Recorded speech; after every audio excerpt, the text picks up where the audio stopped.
Assalamualaikum warahmatullahi wabarakatuh. Perkenalkan, saya Ulfa Safira dari Prodi Penjas Kesrek dengan NIM 21086472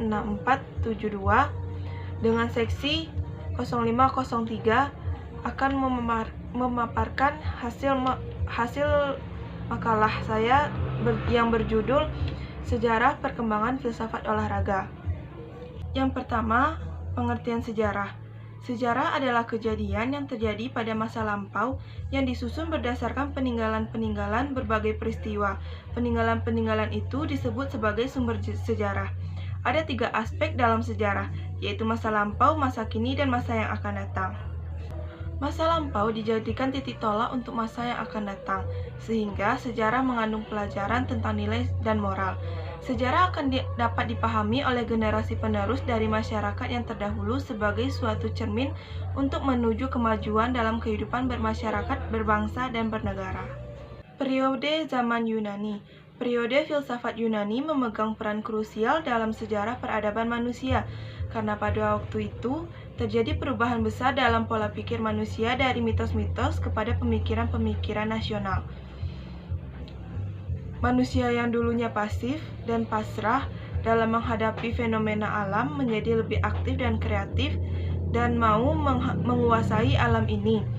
Kesusastraan Yunani sebelum filsafat secara formal lahir, sudah ada karya-karya besar Homogeneorus seperti Iliad dan Odysseus, di mana syair dalam karya-karya tersebut selalu digunakan sebagai buku-buku pendidikan untuk rakyat Yunani.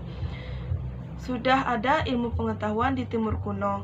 Terdapat banyak kebudayaan lain di sekitar Yunani yang berperadaban tinggi, di mana sudah menemukan ilmu-ilmu pengetahuan tertentu seperti ilmu ukur dan ilmu hitung. Filsafat pada masa abad pertengahan. Abad pertengahan yaitu 6-15 Masehi. Abad pertengahan ditandai dengan teosentrisme dan para pengemban utama adalah para teolog. Ilmu-ilmu atau filsafat dilihat sebagai pelayan agama dan terjadinya kemerosotan penemuan-penemuan pada bidang ilmu dan filsafat karena otoritas agama dalam gereja yang terlalu besar dan otoriter. Filsafat pada zaman modern. Dalam periode ini, pendidikan jasmani maju pesat. Seperti pada zaman Greek, sistem pendidikan jasmani mencangkup olahraga permintaan dan gimnastik menjadi bagian integral dari program pendidikan formal, pendidikan yang sengaja diprogram di lembaga-lembaga pendidikan seperti di sekolah-sekolah. Filsafat zaman postmodern.